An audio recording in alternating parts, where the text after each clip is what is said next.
are you doing? My name is Cameron Grace. I will be discussing the new TEL Gen 4, and I'm a mechanical engineer with Chart Industries.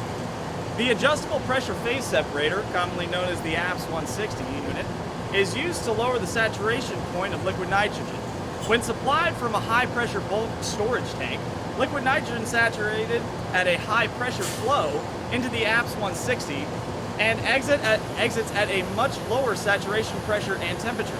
Liquid nitrogen enters the APS 160 unit through an automatic solenoid valve and exits through a 1-inch vacuum-insulated female bayonet. A control panel maintains the liquid level in the cylinder. An adjustable back pressure regulator is used to maintain tank pressure. During times of rapid pressure increase, such as a fill, a vent solenoid valve will open to rapidly vent the APS 160 unit down to the desired pressure. Hello, my name is Jordan Clark. I work for Chart Industries as an electrical engineer. And I'm here to talk about the TEL unit, which me and Cameron both helped design. As you notice the new control box, there's a couple new instruments here from the Gen 3 unit if you're familiar with this one. In order to measure the pressure as well as the liquid level, we need two instruments, a pressure sensor and a differential pressure sensor. The pressure sensor, you'll notice, is connected to the pressure sensor as well, measures the high pressure of the tank. This is the saturation pressure at the tank at that very moment. That's what we had used to measure. We also upgraded to a differential pressure sensor for liquid level. This also helps maintain what the liquid level is in the tank. It also calibrates itself by averaging that so you don't get any crazy values, and make sure that value is really accurate when it's displayed on the screen. A little bit up, you'll notice the display screen. This is going to be the main user interface for the new TEL control box. When you plug the unit in, it will go straight to the main screen. This is where a lot of the accesses can be operated, as well as the information you need in normal operation. As you'll notice, there's two main values on the main screen, and you'll see that in inches and H2O and 0 psi. That's because the APS tank has just been plugged in and there's no pressure or liquid inside the tank. If you notice, there's a menu down here with a couple different options here, and you'll notice there's an alarm set. This says level low, pressure low. When the unit is first plugged in, it'll have a level low value on there because the tank is empty. It's just letting you know that the APS is not in its normal range, which is okay since you just plugged it in. To reset any alarm, once it's been cleared, you can go press the reset button denoted by this. An alarm test feature has also been added. If you would like to test any of the alarms to make sure everything's operating correctly, simply press the alarm button. As you can tell, no alarms have been set and the app is in a normal operation.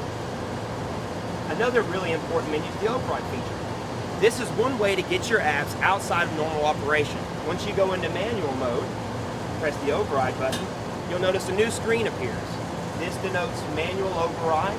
This allows you to manually control the fill and vent valve as you see fit. This can be very helpful when setting the apps, as well as any operation you would like to have in manual operation. If you'll notice, there's two buttons here, vent and fill. These buttons do obviously that. The vent button opens the vent valve, fill button opens the fill valve. And you'll notice a calibrate button here. After the back pressure regulator has been set, and you've got your apps at the pressure you would like it at, you can press the calibrate feature. This will automatically calibrate your vent valve to open at the appropriate set point. To go back into normal operation, press the exit button. Whenever you see the main screen, you'll notice the unit will be in normal operation. One more menu to consider is the set menu, which is very important. The set menu gives you a lot of values that could be changed should you see fit. One of the main things is the factory reset. If you ever set the pressure but decide that you messed something up or would like to return to a previous setting, you can restore it back to factory defaults at any time. To do so, press the enter button and then press the save settings button. You'll notice the value switches in that position because once you've changed the setting, you can save it. You'll notice the next item on the list, you can move through the menu using the up and down arrows, pretty user-friendly. The units can be changed from both standard units to metric units. It can be inches and PSI for pressure, or centimeters and kilopascals.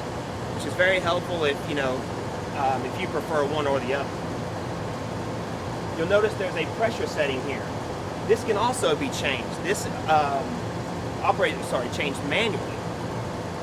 Once you highlight this, you can select the value, and you can physically set the set point of the vent valve by moving up or down to increase or decrease this set point. Be very careful, as it needs to be set 2 to 5 psi above the back pressure regulator. This will keep, maintain safety of the equipment, as well as keep your apps at the appropriate saturation pressure.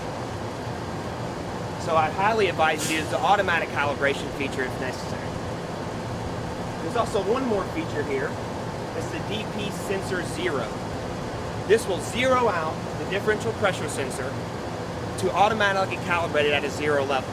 So if the tank is completely empty, you can highlight this value, hit enter, and it'll automatically zero out the differential pressure transmitter, or the liquid level transmitter, if you will. And then you can save all of these settings by hitting the Save Settings button. Once you save the settings, the unit will be set to these new set points as you have noted. One more thing about the DP Sensor Zero. This is automatically done when the unit is manufactured and will not need to be done by the end user. However, should this differential pressure sensor ever need to be replaced, or if you're upgrading from a Gen 3 to a Gen 4 unit, you would need to zero out the differential pressure sensor. Once you exit, it will go back into normal operation. You see I've got centimeters in liquid and kilopascals where I've changed those units. Also, we've added a safety feature to the new control box. If you'll zoom out, you'll notice we've got a couple connections here. At the bottom of the box, you'll see a thermocouple that reaches to the vent. Should the need arise and the tank overfills, you'll notice liquid coming out of your muffler vent. That's because the tank has overfilled and liquid has drained out of the vent. This thermocouple will detect that liquid and tell the unit to stop filling until a technician can reset the alarm to determine the issue. This is a very important safety feature of the apps, and along with the averaging differential pressure sensor, more accurate pressure sensor, I said with all these combined, the AppsTel is a very, very important part of this AppsTel's normal operation. Thank you. All right, now that you've gotten a great overview from Jordan Clark, our electrical engineer on the AppsTel, you can see now that the apps tank is actually filling from our liquid nitrogen bulk tank. And this is how it sounds and actually is in normal operation.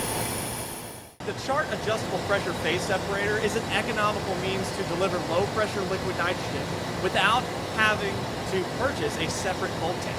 Typical applications include HALT or HASS testing, supplying freezers for biological storage, biological research, aerospace research, electronic manufacturing, and electronic research. The Gen 4 version that we have here brings the technology into the digital age. The microprocessor controller provides a more forgiving control loop and digital display of pressure and liquid level.